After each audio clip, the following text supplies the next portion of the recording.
Stillwater's Morning Scramble. Glad to have you here. Michelle and I are old enough to remember when this was actually out at the time, right? Yeah, I was we were probably little kids. We were, but I think it was 70, I'm guessing 74, okay, something like that, with Yeah. Stevie Wonder. Okay, I would have been 9. But the mayor doesn't remember it being out No, at the that's time. okay. That's all right. A little before my time. We're gonna play that game again. We're so old. Yeah. It's my favorite Just game. a few years make a difference, though. So that time, but Stevie Wonder's not—he's timeless, though. He Will is timeless. Absolutely. No, I'm a big fan of Stevie Wonder. have you ever seen him in person or anything? I have not. No, never seen him. I think he was scheduled to be in concert in this state this year. Ah, So, and maybe they had to Really? cancel that or something. probably Or canceled. maybe he was. I mean, he. I don't know how old is Stevie Wonder now. Well, he was little Stevie Wonder, and he was a star when he was 10 years old, and that would have been the mid 60s. So, probably not as old as we think.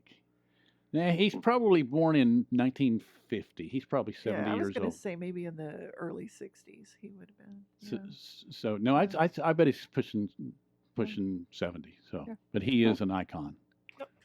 without a doubt. Yeah, absolutely. So, My kids, I try to introduce my kids to music they aren't going to hear unless I show it to them or play it for them. That's when I used to take them to school in the morning, when we used to go to school. Those were good that days, was my weren't time. That little 10-minute ride in the morning was my time to, yeah. find something in the music folder and play them stuff that they wouldn't have known or wouldn't hear otherwise. So Did they Stevie like Wonder's it? definitely been on that list. Do they enjoy have the same? Because that's something that is interesting to pass from generation to generation when you have the same interest. Because, Right. and I think that happens all the time now. I think with all the venues, like you can just go to your folder and you've got the whole world in there. So Yeah, you can play them anything you want. Well, you got to mold their taste for them. You That's You do. There's a reason that my daughters have a deep and abiding love for 70s, R&B and funk, and also 90s New Jack Swing. I was trying to raise Sure, of them course, right. yeah. do they have the same taste as you that you do? Do they Yeah, like it? it's funny. My youngest will go. She used to get in a car with with the parents of her friends, and something they'd be playing mom music on the radio, and Zoe would be singing along, and the parents would always be so excited because Zoe knew and liked the songs. Yeah. I've told this before. I have one of my older sisters, and they still love the '60s, the early '60s. They still love the British invasion, right? Mm-hmm. Which is great music. It is. But my nephew, years later, he was going to see the Stones when they were in St. Louis. He had no idea they were old because they were on in his house all the time. And so he went there, and he goes, "I was there with all these grandparents," because he was 20 years old, That's funny. But that was one of his favorite bands, and he just hadn't done the Yeah. history of it. It's like, no, they've been around a while. So, Yep. hey, I hope you had a good weekend. Did you guys just hang around, Mayor? We did, yeah, we did. It was nice and quiet. I kind of disconnected and stayed off the internet and really didn't That's watch always a too much better TV. weekend. We played some games and read some books and had a pretty quiet weekend, which was really nice. Now, when you say stayed off the internet, and Michelle was telling a story because I mentioned before, obviously we had good news, bad news weekend here with the Cowboys, and football-wise I'm talking about, with Cowboys with their big win, and kind of a fun game to watch, but the Pioneers had a heartbreaking loss at the same time, and Michelle was telling a story about how your husband was sort of waiting to watch the game, Yes. and that's hard to do now because the information's out there. It is so hard. He's like, don't look at my phone because he gets Twitter updates now, and he's like, I can't look at my phone. I have to avoid all TVs, turn the radio off. I mean, he's like, he's going, let's just listen to NPR, anything to avoid updates. Where they're going to give you a score, yeah. Not that he doesn't love It is NPR. tough, or the yeah. If you're regular trying one. to avoid it, it's very difficult. Yes. Yeah. It's harder than you think. It depends on why you're trying to avoid it. I at this point in my life, try to avoid games because I'd rather just figure out who won at the end and not go through the stress of having to watch it. And in fact, with the OSU football, actually, I thought the Pioneer game was the Saturday night game. I didn't realize they started early, so I kind of got into that one after it had started. But I was paying attention to that one and kind of avoiding the OSU game because I just can't. I can't control my blood pressure well enough watching those games. You figured you've had enough stress this year. You know what my phone does? When I follow, for instance, I follow the Cardinals, right? And I'm like your husband. I'll go behind the game where I'm still. Right. That way you fast forward through the Sure. commercials and you save yourself an hour. And so you can watch a game in an hour and 45 minutes now if you want to watch the whole thing. But it does, my phone dings when it ends.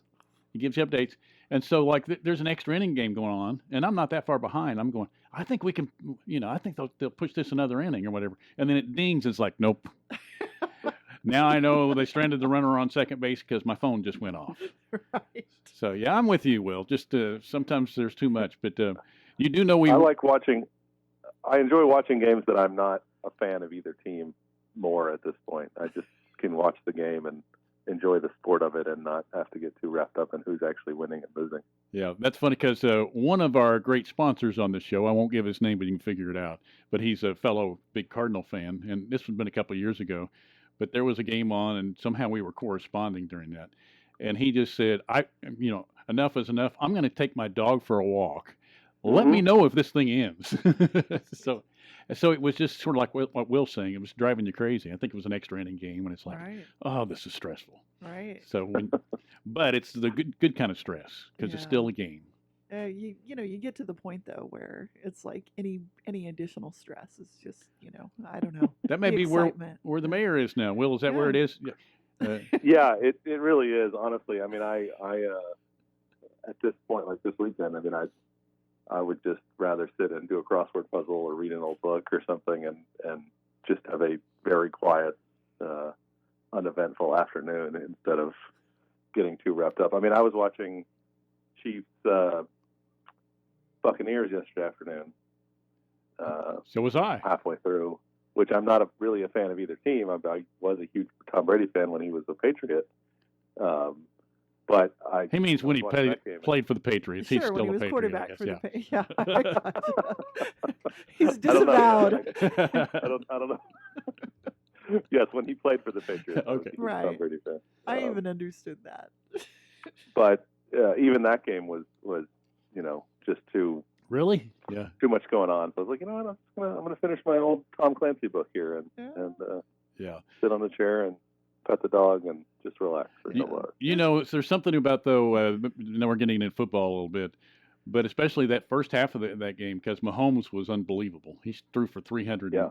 I don't know. Tyreek Hill had like 200 yards in the first quarter, didn't he? Yeah, and then he flipped into the end zone, literally. But when you're watching people perform at that level, and when you watch on Saturday, as great as college football is, they're still works in progress. And then you watch somebody. I mean, when he is on, Mahomes is surgical, and also makes it look. And the great ones do this, makes it look so easy and effortless. It's like it looks easy enough. Yeah, because he can see everything out there. And it's just, and then you see them go the other way, and you go, okay, it's not that easy because everybody else is struggling to do just what he did with no effort.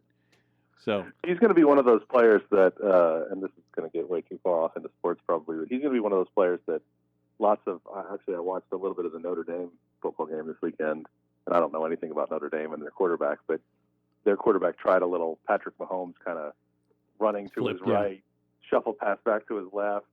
Just a terrible idea. That he got away with. It didn't get intercepted. Actually, his player caught it.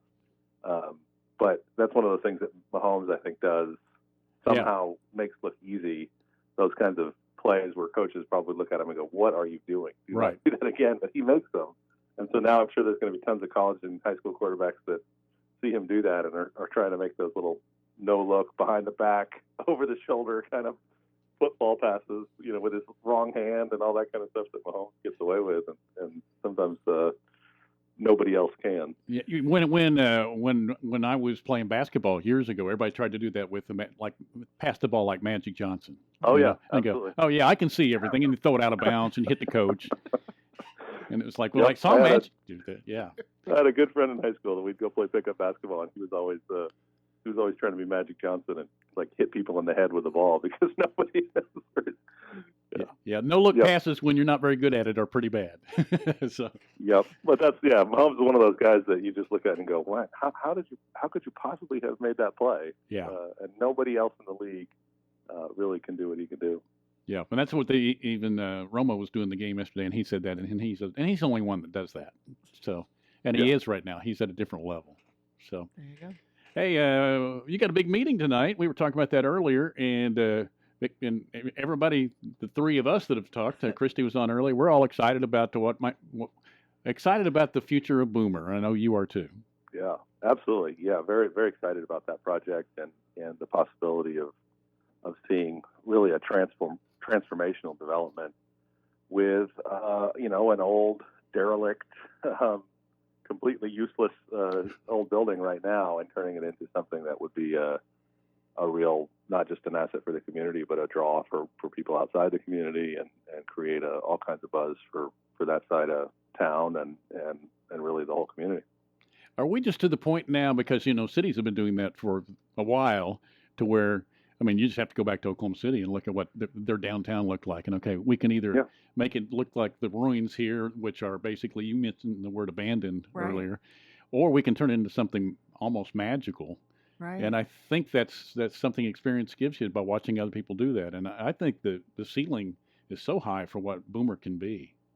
Yeah, it is, and that facility. I heard Christy talking earlier about going on a tour and kind of walking through it with the developer, which I've also had the opportunity to do, to get up on that roof and see what it would be like with a rooftop bar or restaurant area up there, and sort of see what the potential is for that space. And it really is breathtaking when you kind of experience it firsthand, in terms of what their plan is for the area. It is something that we've seen other places. You've seen other communities make these kinds of transformations in a widespread manner, like Oklahoma City, or just in a more targeted approach in other places. But the common denominator for all of those things is community investment, is the community stepping up and saying, we're going to help out. We want to see this happen, and so we're going to put things in place to assist, right, to incentivize these kinds of developments. And that's what we'll be talking about at this point at the meeting tonight. Will be the tax and government finance district that would be put in place to help provide some funding and some incentives for this development to move forward. In terms of, this looks like it's going to take a pretty good infrastructure investment. I mean, to change that from, industrial and kind of these empty lots, and these kind of underused, kind of buildings that have just been sitting there, to something with residential, with commercial, with retail. What types of infrastructure investments is the city looking at having to do? Well, so the intersection there, from a traffic perspective, will need some upgrades and some changes, getting people in and out of that. It was not designed to have a couple hundred people coming in on a Friday night beat dinner, right? So it's going to require some infrastructure changes around that. It's also an old power station, right? So there's a lot of utility infrastructure that has, of course, not been decommissioned now for a couple of years, but there's a lot of that infrastructure that's still around there that's going to have to be, taken out and dealt with. And then also there's a substation right there close by that eventually, I don't think right away, but eventually we'll look at what we can do with that, because it's not the nicest thing to have next to an interesting, mixed-use development. So there's a lot of different pieces of sort of wider city infrastructure that would be involved with that facility. One of them, the lakefront on that side of the bridge is not, it's not really accessible. So cleaning that up and opening that area for people to be able to get down closer to the actual water there while they're outside as part of this development will be part of some of that infrastructure as well. So there's quite a bit going on with it. Will this change the Kamioka Trail at all? Won't really change it, but certainly it connects right up to it, right? So that's what it path that runs right there behind the current power plant, between the power plant and the lake, basically, will run right through this development. So the plan would be to have that lakefront, be a recreational area with potentially moving some of those boat rentals and the stand-up kick paddle boards and that sort of thing over to that side, so people can come in there. And that path that runs right through there is the Kamioka Trail, where it connects to the trail that goes around Right. the lake. So in terms of increasing usage and making it more attractive for people to come down there and be able to go really from there, ideally on the Kamioka Trail, you could get all the way to Couch Park over at 12th. And at this point, you can get all the way north to like the Parkview Estates on the north side there. Right. So it's a well connected at this point, and something that we're also looking at finishing some of that those remaining little pieces of the Kamioka Trail so that it's more accessible. Okay. For everybody. That sounds great. Having recently taken a weekend trip to Bentonville earlier in the fall. I mean, just seeing the way that I know, that took a lot of investment. To have a billionaire family. Yeah. I know, right? If only. But I mean, glimpses of it, right? Yeah, I mean, with the art museum that was made out of the old cheese factory, with the and I see things. Part of our stuff is a little more spread out, though. I mean, Momentary Green looks an awful lot like what we've discussed for Block 34. And then having the Kamioka Trail already in place there, where maybe it just needs some improvements or some cleaning up or something. I mean, that does have the potential, though, for people to ride their bikes or walk from their house down to, Lakeview Landing. And then walk home. I mean, it does create the opportunity for a different kind of experience, I think, having all of that right in that area. So I'm excited about that. The one thing about the Kamioka Trail is I don't talk about it very much because it's almost like a hidden gem, right? In a way, because when it's windy and stuff, and I live by the lake, so sure. You can go down there and there's not hardly anybody walking in and stuff like that, and so it's kind of hidden then. But you can also see the potential that it does have.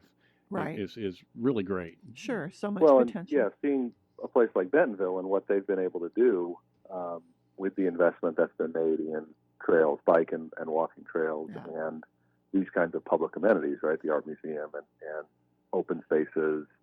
And, when people sometimes look at that stuff and go, well, people don't want to be outside here, or the weather, in the summer, people are not going to be outside doing this stuff. And I go, well, what's, Bentonville is not exactly a more temperate climate. And that place is packed. I mean, they have, they bring in people from all over to experience the trails and the amenities of those kinds of attractions. And I mean, it is, it is a real draw to bring, those types of amenities in, and people want to use them. And it's been a huge boon for them. But again, I mean, the common denominator there is somebody has to come in with some outside investment. Right. And see that happen. And the communities, the cities, the counties have to step up and say, we want to see this stuff happen here. We're willing to help out. We're willing to make, the effort we need to make to make this stuff possible. And so that's really what we're trying to do. I mean, I think what's exciting about Stillwater right now, and even through the pandemic, these kinds of projects are going forward, and people are still seeing Stillwater and seeing the potential that we have here. I think it's a huge show of faith in the community that this kind of a project is still moving forward, because the pandemic has not been good for restaurants and bars and these types of establishments. But when developers recognize the potential in Stillwater and realize that we'll be past COVID-19 eventually, and this is the kind of thing that will really put us in a position to say, when it's time to bounce back and get things going again, having something like this as an asset to our community will be incredibly beneficial. So, we've got to be, ready and willing to figure out how to make these things happen. Sure. Anything else before we end this segment? And from Michelle, because Mr. Music is in, and last time we played musical chairs, if you will, and then Wayne gets to come and very good. and grill the mayor. So no, I think that's it. I'll be watching with bated breath. I want to see what happens and what the public reaction is. Or what kind of feedback are you getting from people on this so far? Are you hearing from people with strong opinions about it?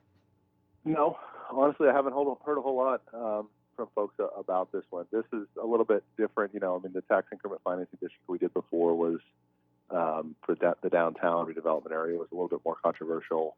Right. Because it was a broader area, because there were already some existing things happening.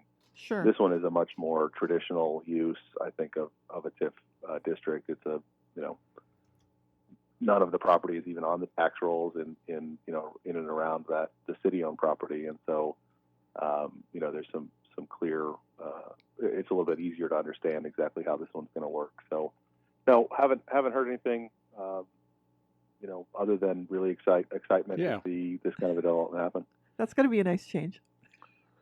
Yeah, well, this has been a fun conversation. Plenty of other comments coming in still. Yeah, well, I mean, it's just whenever you try to do things, it a lot of times it generates controversy. So it does, and I think one of the things we've talked about a lot is just that people need to see results, right? People need to see that the efforts we're taking are making tangible things happen, right? And honestly, even just the fairly visible street works that have been happening over the last few months and this last year or so, I think are helping people see that, hey, we're making investments, we're using this money to make real improvements that you're going to see and experience on a day-to-day basis, and hopefully that helps people, understand that the work that we're doing from the council and the city perspective is really going to have the kinds of benefits that we're anticipating they will, and even a little bit of tangible result in other places helps people kind of,